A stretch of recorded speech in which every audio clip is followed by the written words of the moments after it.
Good afternoon, everyone, and welcome to the 13th episode of the RK Leadership Podcast, where we help empower tomorrow's leaders through the sharing of knowledge, experience, and inspiring stories.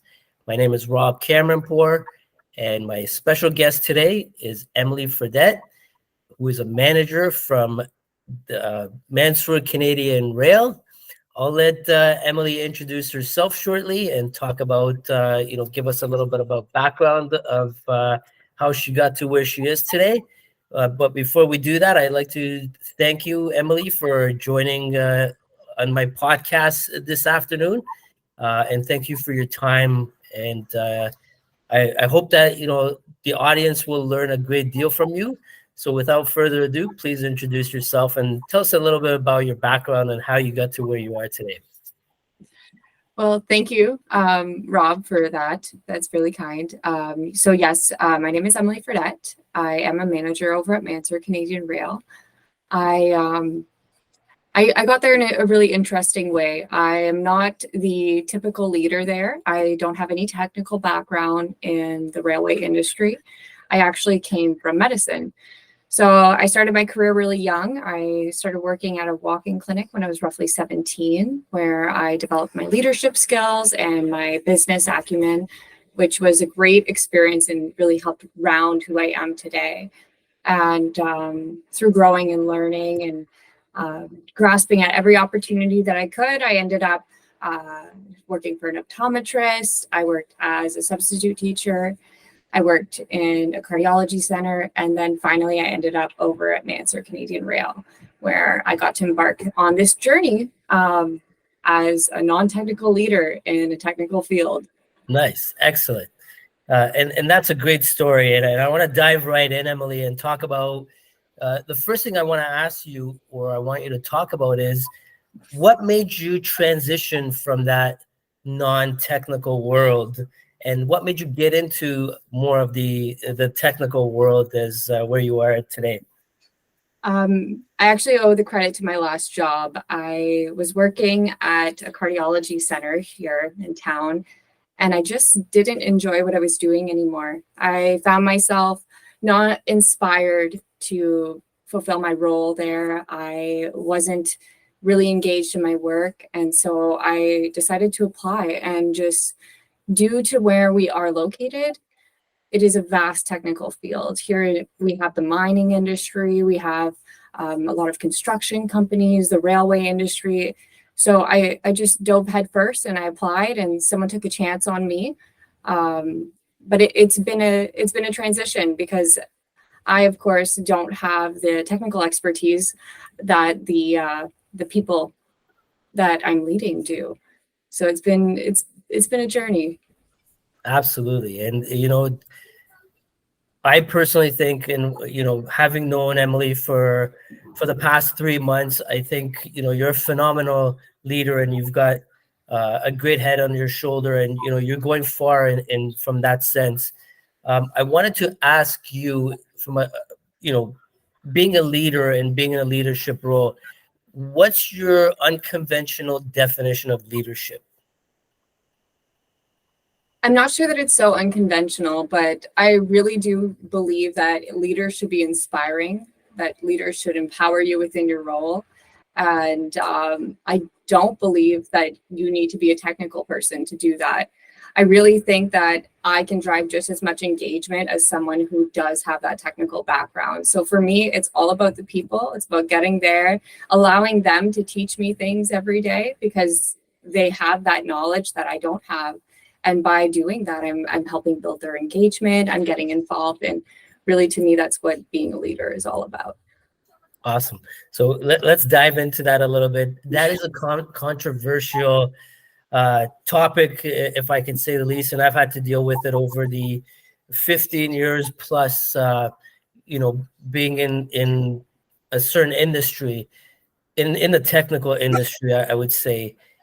There's a lot of people who argue that you do have to have that, technical competency to lead technical people.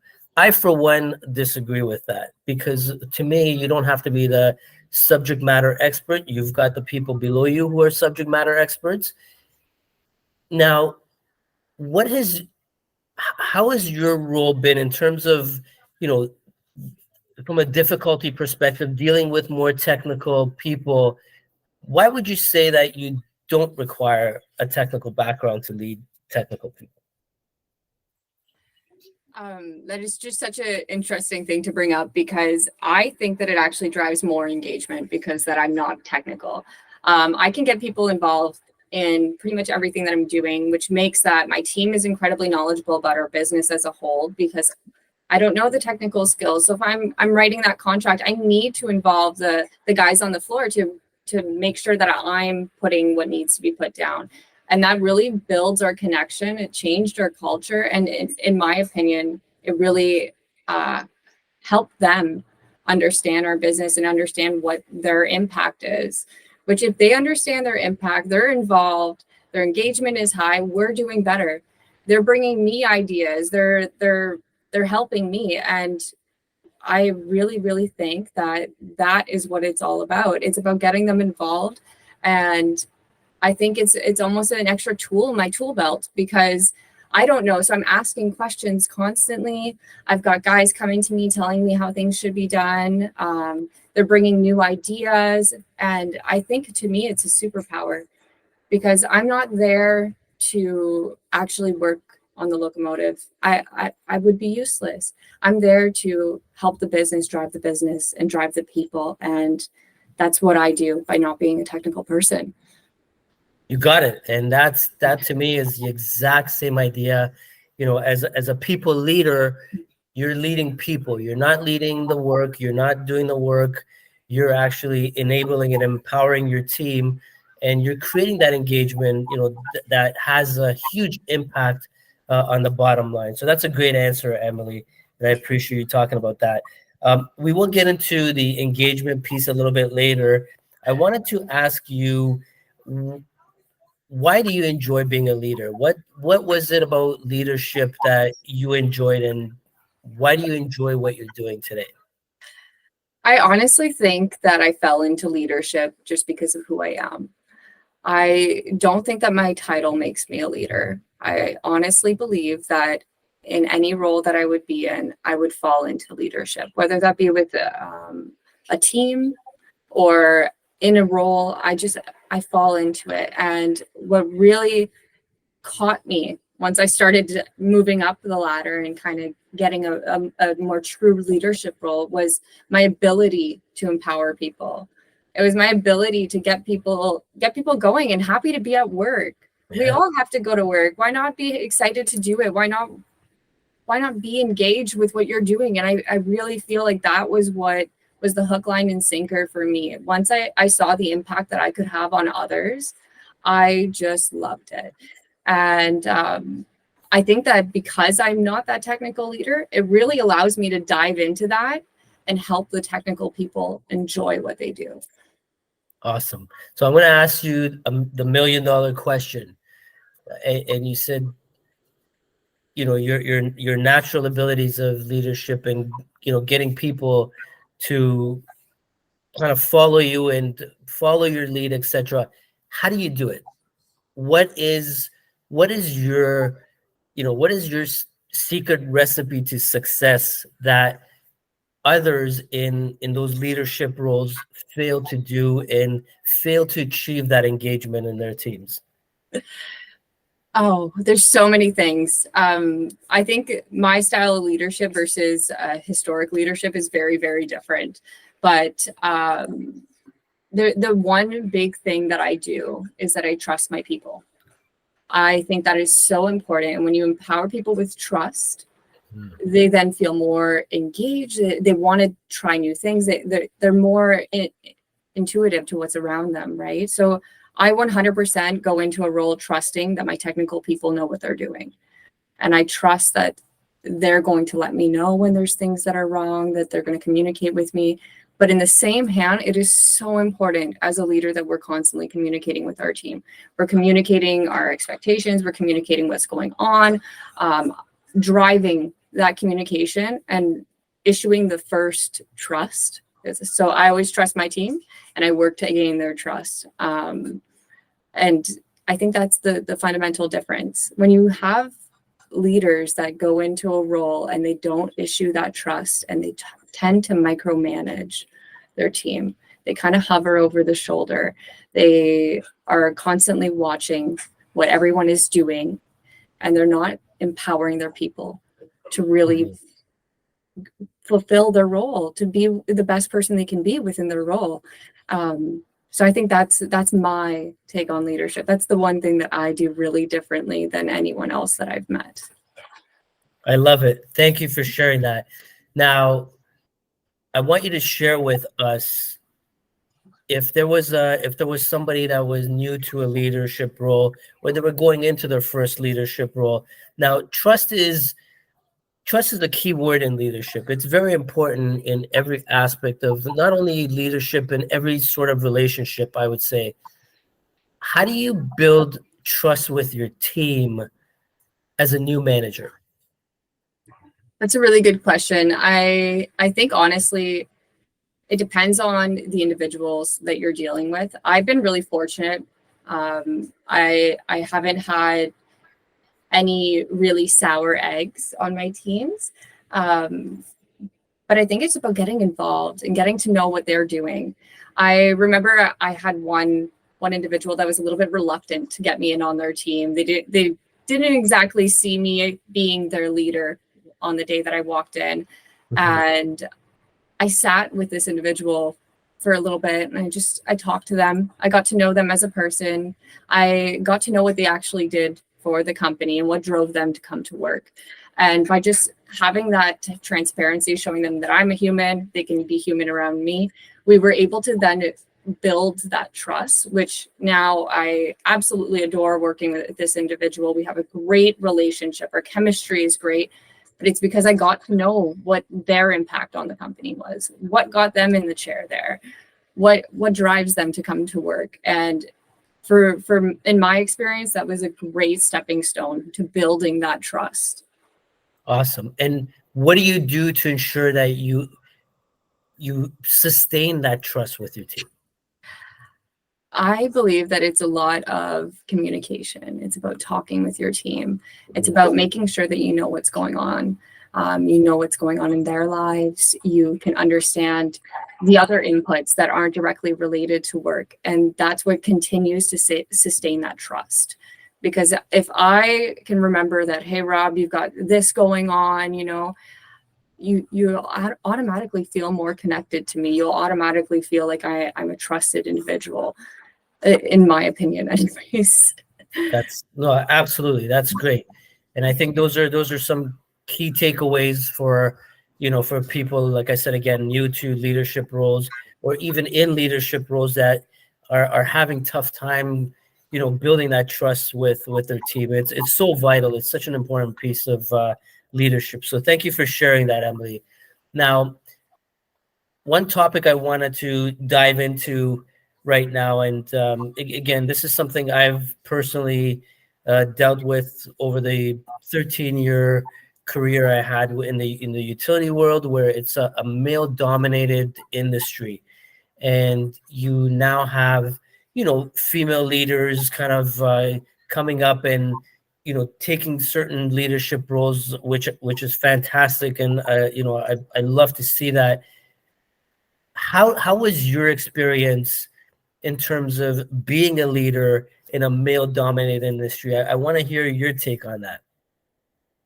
It was an interesting transition. So, like I said, I came from medicine, and I really had no idea what the trades were all about. I didn't know what to expect. I didn't know what the culture was. I didn't really know anything. And so when I first came into the role, there was a little bit of discomfort at some times. It wasn't always as organic, and it wasn't always as, trying to find the correct term, it was just uncomfortable sometimes. But as I've grown and I've come to understand the industry, I really got to know that I just had to be myself. I just had to come in and I had to be genuine. When I didn't know something, there was no pretending that I knew what was going on, because I didn't know. And by just being honest and open about my actual knowledge, I was able to leverage their knowledge, and that was the key. It was about making sure that they knew that they could tell me things and teach me things. And that really was the way to get in with the boys. Allowing them to teach me things really made them feel good. And that was a big stepping stone for me, is just getting them to want to teach me things and getting them to realize that I'm not just some corporate girl sitting in the high ivory tower, that I can get down there and I can learn with you and I can be there for the team. That was the big one, the big turning point. And then from that point on, it was about understanding their needs and making sure that I was meeting their needs and taking care of them while also taking care of the business. So, sorry. Awesome. No worries. So in terms of, like I said, at the beginning, starting in that role, what other adjustments did you feel like you had to make in order to, I don't want to say fit in, but I want to say, have that alignment in terms of being a reputable leader in that industry? It's tricky because I don't think I actually had to change anything about myself. I just had to start being myself. Which sounds really strange when I say it that way, but especially from the industry that I came from, it was very posh. You always had to be proper, you always had to be a certain way. And the boys just don't appreciate that when you're out in the field. And if you show up to an audit and you're wearing, I don't know, Gucci shoes, they're not going to look at you the right way. So it's about coming down to my roots and like understanding who I was as a person so that I could be authentic with them. It was about having a joke over a coffee. It wasn't about changing anything about me. It was about just being who I am and asking the questions. Awesome. Now let's get into the fear part. So now you're a young professional coming in this male dominant industry. Did you have any fear in your mind when coming in, and how did you overcome those fears? I had so many fears. I was scared of everything. I was scared because for the first time in my life, I was not going to know everything. In fact, I was going to know the least. But it gave me the opportunity to learn. It gave me the opportunity to engage with people I would have never otherwise engaged with. It gave me so many blessings in disguise. I absolutely dread not being the most knowledgeable person. I like to feel knowledge is power in my books, and I like to feel that way. But I guess I had to shift a little bit. I had to understand my limitations, especially as a leader. When you're a leader and you don't know things, that's scary because you've got to make decisions. You've got to be in charge. And when you don't know, that's really scary. And I think that was, for me, the biggest challenge. But like I said, so many blessings because I had the opportunity to learn and empower myself to expand on the things that I did know. And what I do know is how to be a good leader. I know how to make you feel good about your job. I know how to make decisions, and I know how to drive change. And because I didn't know all the technical stuff, I really got to concentrate on the things that I did know. And I got to make sure that I surrounded myself with good people who knew the technical things so that I could help us all move up. Awesome. And I think that plays such an important role in terms of building trust, is that vulnerability to say, hey, I might be your leader, but doesn't mean I know everything. And this is why, we have various subject matter experts. Then you count on your team and you ask them, for feedback, and you ask them for guidance. And that's how you start building relationships with people within your team and create that engagement. So excellent. That's a great point. And that's part that goes with the adjustments as well.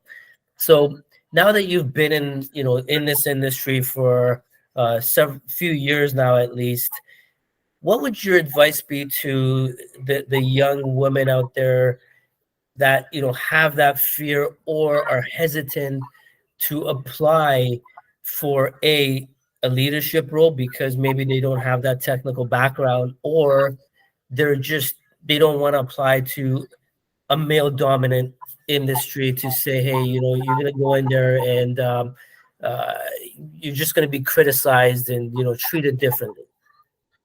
I think fear is the thing that kills all opportunity. You have to put that aside. I wish somebody would have said that to me, because I would have shifted over to the trades a long time ago, and I would have stepped into the leadership role that I actually wanted to have if someone would have just told me to let that fear go. If you're able to be yourself, if you're able to be confident in yourself and put yourself out there, it'll go fine, because you're going to end up exactly where you're meant to be. Fear is, in this situation, is 100% your enemy, and you have to let it go, because those men that you're so scared to talk to are just people too. If you can empower yourself to take that step, you first of all step through the door, which I'm sure they're going to give you kudos for that one, because it is scary. And then you present yourself in a confident way, and you show that you have merit to be there. They will accept you. You have to be authentic. When you start to try to hide who you are, or you let fear guide you, that is when they'll take advantage of you, when they'll kind of shove you off to the side because they won't think that you really belong. Just be true to yourself, push the fear aside, take the leap, and go. I wish somebody would have said it to me sooner, because I absolutely love this industry and I love what I do. And I couldn't ask for a better group of people to work with. Awesome. That's fantastic. And, this is exactly, one of the points of having these podcasts and spreading it over to a wider audience is because you went through a certain situation, and in order for other people to avoid that situation and learn from it, that's exactly what this is. We want to spread that knowledge so people can see you and say, hey, I'm just like her. Yeah. And if she can do it, maybe I can do it.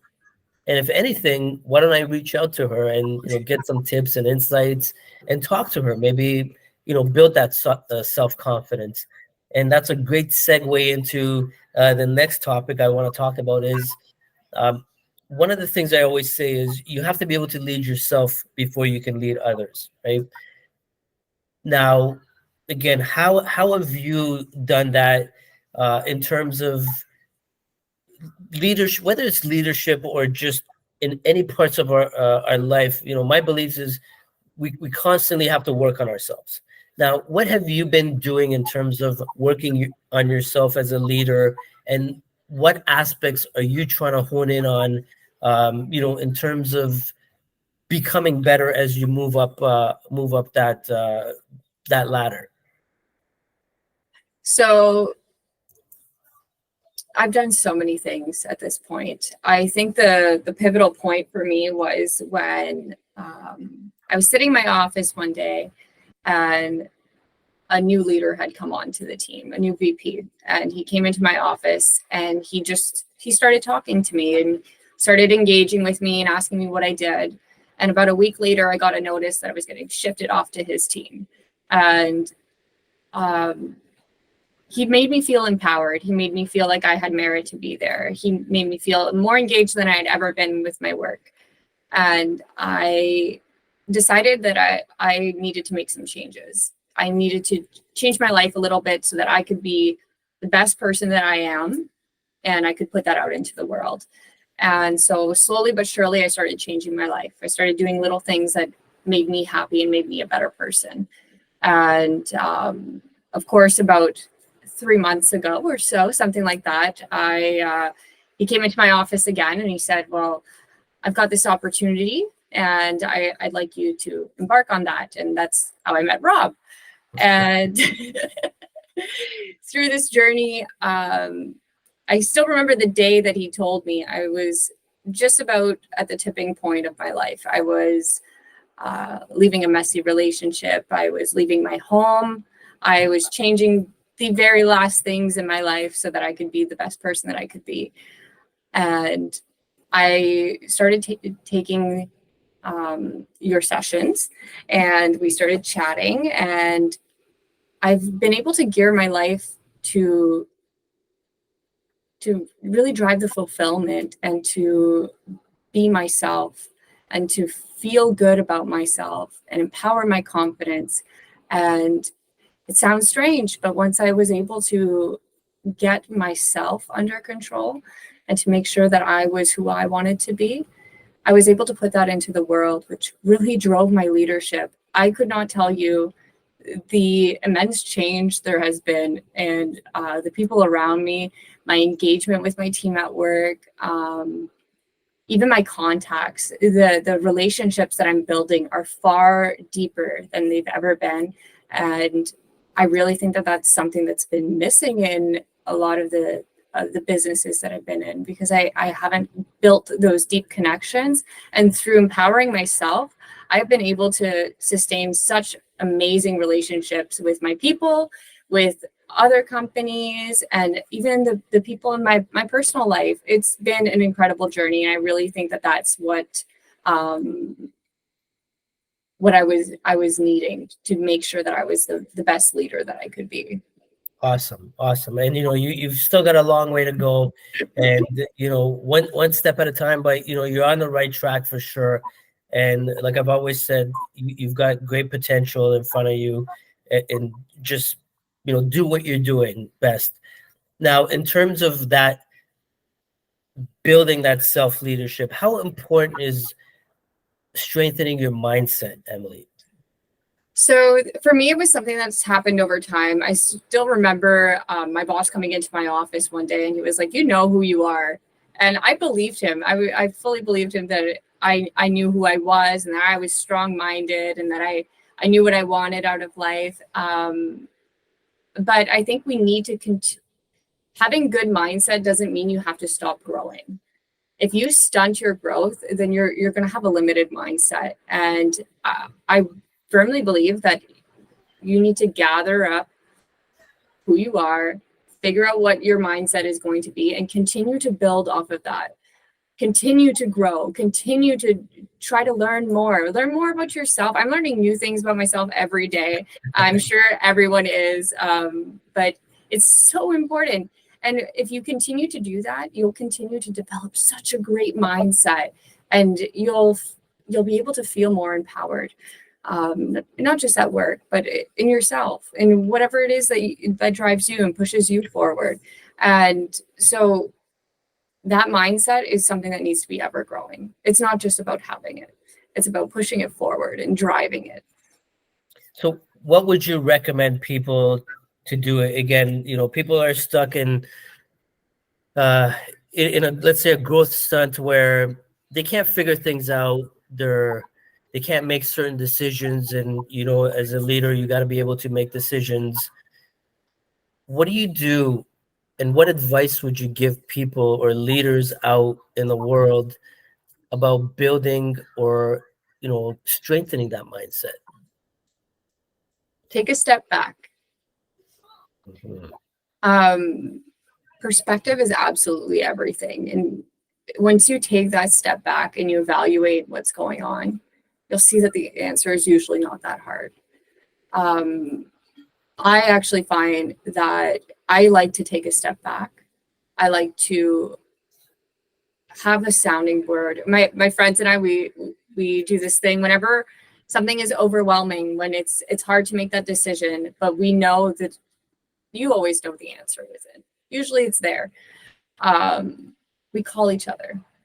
So no matter what, I take a step back from a situation. I'll give a girlfriend a call, just kind of talk it out. She doesn't say anything. It's not intended to be a two-way conversation. She doesn't say anything. It's almost like a verbal journal. And by the end of the conversation, once you've got all of it out, you've said your piece, the decision usually comes easier. But it's all about perspective. So sometimes you need to take that step back just to have a different visual perspective.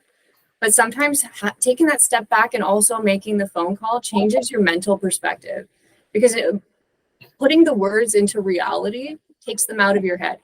Yes. Because that's where they get kind of mixed up. You're shuffling the deck too much, and just being able to broadcast what you're thinking will change the way you're going to respond to it.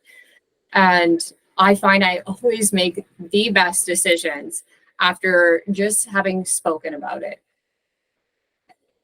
So does that mean, is that something you would do if if you're an overthinker? Let's say somebody that's an overthinker, they constantly, they're in their own heads coming up with like 8,000 scenarios. Is that the advice you would give somebody that's an overthinker as well? 100%. If you are overthinking, it is about getting it out. Of course, journaling is also very powerful in that sense. I know we've had plenty of discussions about that. And I find that it's most helpful when I'm overthinking the things within. When I'm overthinking what is driving me to go to work. When I'm overthinking, gosh, what am I supposed to do this weekend? So-and-so has got this going on. I should be going there. I've got this report, whatever it is. When you're overthinking things in your head a little bit too much, journaling can be a powerful tool, but that verbal journal puts it out into the world. Nice. And not only when you're talking to your friend and you're saying like, oh, this is going on, I've got to choose, do I do this? I do this, I'm choosing to do X, Y, or Z. I've also verbalized it. Now it's actuality. Now I have to fulfill this because I've said it out loud, and I find that helps drive my commitment to it. So if I'm going to make a commitment to, I don't know, work out every single day for 45 minutes, I've made that commitment out loud, and now I have to see it through. And I think that is just so empowering and pushes me to do it. And of course, that's all about having a great support system. Yes. That can actually hold you accountable to it and remind you that you did say these things. And I think that that's just absolutely excellent. That's right. And that's, going back to the 4 agreements, be impeccable with your word. And that's how you absolutely build discipline, is if you can actually, follow through with what you're going to say and hold yourself accountable for that. So yeah. Excellent. Now, again, we talk about mindset and building that mindset, strengthening mindset. Talk to us about self-awareness. Now, having that self-awareness is super important, as not as a leader, but as an individual. How do you go about to become self-aware of yourself? I think the big driving factor for me was just paying attention. I think we end up in this fog where, or the drunken party, that was the expression in the book that I'd read. But we end up in a fog, a daze, and we're not looking at what's around us. It's about taking a second and just actually feel your body, understand who you, like where you're sitting, be present, and see what's around you. I really think that that's the first step of self-awareness. And when you can be aware of your surroundings, you can then start to reflect deeper within self-awareness. Awesome. And again, what sort of habits would you build around that to get in tune with yourself and make that consistent? Whereas, you catch yourself being self-aware once in a while, and then, you lose it. What kind of habits do you kind of try to build? So my first habit, I think I built for self-awareness was I was a chronic negative thinker. I mean, everything I could possibly think of was negative. I was thinking negatively towards myself, towards what was around me, anything, any opportunity to be negative, my brain sucked it right up. And my first habit I built was that anytime I would think of anything that was negative, I would immediately distract myself. And I think that was a first of all, it was a doozy. I didn't realize how many times I was going to actively think negatively until I started actually physically changing what I was doing when I was thinking. So that was it was life altering a little bit, because I was constantly just shifting from task to task to task, because I kept catching myself. But the more that I kept catching myself thinking negatively, the more I became aware of my thoughts, the more I became in control of my thoughts. And once I was able to control my thoughts, slowly that faded away. And slowly I didn't have to do that anymore. I didn't have to constantly be shifting gears or changing my perspective in order to not be in a negative thought. But that was, I think once I was able to master that habit, I was able to bring on so many good habits that really helped change my mindset into a more positive mindset, and a more a mindset that would really actually help me move forward.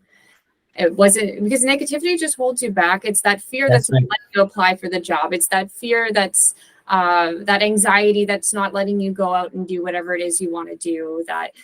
Those are the negative thoughts that are consuming you, which are not allowing you to see the world for what it is, because it's a great place out here, full of opportunities. And changing your mindset, becoming self-aware, these are all the things that help you get to where you want to be.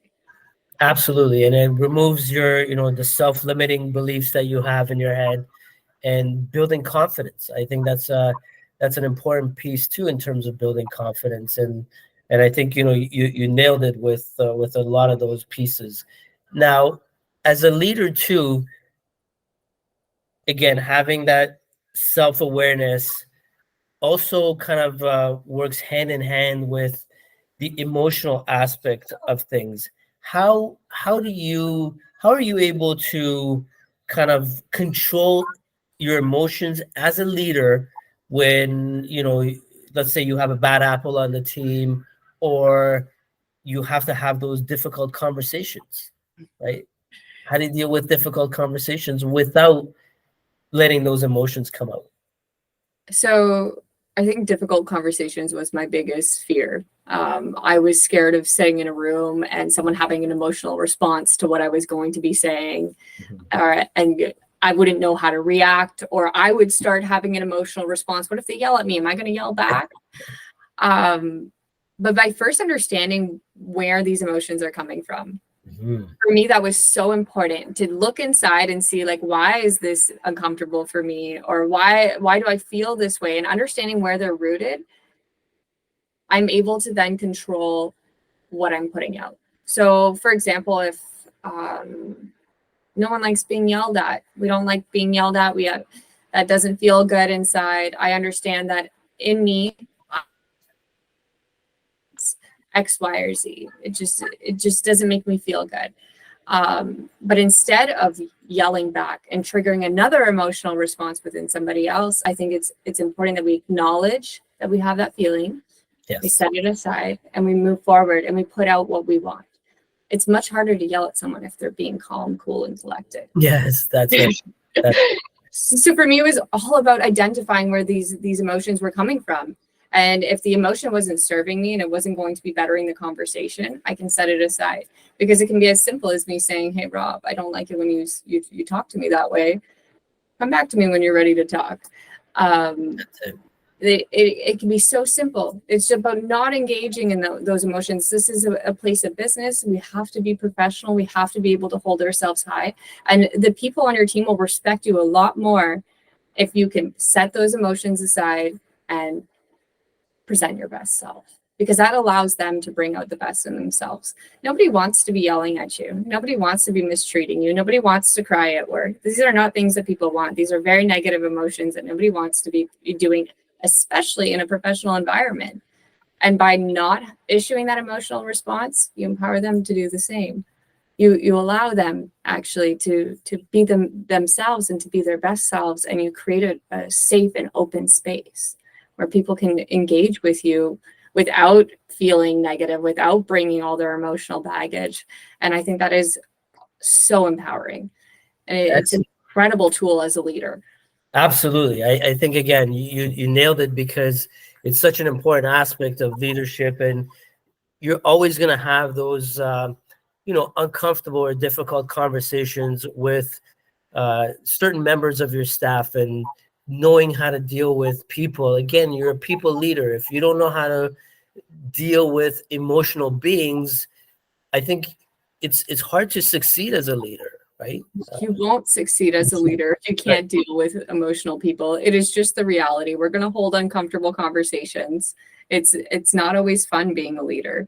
It's not all it's cracked up to be, and it's not just Yes. fancy dinners and I don't even know. Like it's not just a ball. It's about being able to drive the decisions, being able to make changes, and you're going to have uncomfortable conversations because nobody likes change. Nobody likes people coming in and telling them that they can't do certain things. So you're going to end up having that uncomfortable conversation. And if you can't understand their feelings, understand where it's coming from, understand your own, it's going to be an uncomfortable leadership. It's not going to go well.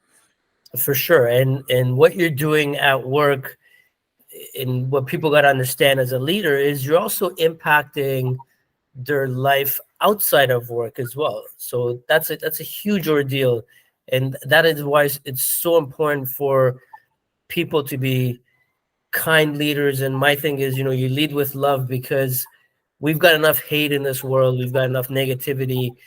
People should feel safe when they come to work and have that safe environment, and go home and transfer that positive energy into their families, their kids, or whatever it may be. So that's an excellent point. And I appreciate you talking about that, and going into that detail with it.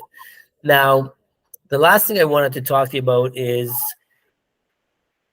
or I want to get your input on, is your leader at work. You have that leadership title, or I don't even want to say title. So you have those responsibilities as a leader. How do you take that, and how do you apply those leadership aspects outside of work? So in your personal day-to-day life, do you leave that hat on in the corporate world, or are you constantly, being that leader outside in your community and your personal life as well? I think it's funny, and it might just be because of my own perspective a little bit on that one. So I am a leader at work, and I'm a leader in my personal life because I'm actively, continuously leading myself. I'm leading my own journey, and I'm moving forward. But for me, it was incredibly difficult to distinguish the two because I didn't see myself as a leader at home. I didn't understand that I was still actively a leader. I felt as though I was an imposter at work, I was an imposter at home, and it was about identifying the different roles of leadership. So at work, I understand I'm a leader. I wear a little bit of a different hat because I sit in that office, and at the end of the day, I'm the one responsible, right? But when I come home, I'm responsible for my life. I'm responsible for what I'm doing, and I'm leading myself. And I think that was the key takeaway there. It was something that I needed to acknowledge, that I am still actively a leader, and I'm a leader today because I've led myself to that path. I led myself to hold that role. And I think that for me, it was so important to acknowledge that I have these two roles of leadership, and they do merge together, and they make who I am. It's not to say that I don't sit at home sometimes and decompress. I'm not, but it's a different type of leadership when I'm at home versus when I'm at work. Awesome. Excellent. And that's exactly what it is, because at the end of the day, you're still a human being too. And, you do need that time to decompress and recharge your batteries, and kind of just relax and do nothing. So that's fantastic. Emilie, I want to, again, thank you very much for taking time today to speak with me. And for those out there, for the young leaders out there, are you open to taking on some people from a mentorship perspective? Yes. So I've actually started putting together my own little program for a few of my friends who have reached out to me at this point. Nice. And of course, my team. So I am always open to mentorship, conversation, anything of this sort. I really want to make sure that I'm driving an impact as well. And I think that I have some some positive things that I can share with people along their journey to leadership, or even just a transition to the technical field, I think I can really, I can drive some positive change in certain individuals. So, of course. Awesome. Thank you. And I will leave Emilie's information in the description below. So if you guys need to get a hold of Emilie, or if you have any questions for her, please feel free to do so. And again, thank you very much, Emilie. Thank you everyone for joining the 13th episode of the RK Leadership Podcast. And we'll definitely see you in at a later date. Take care, everybody. Thank you.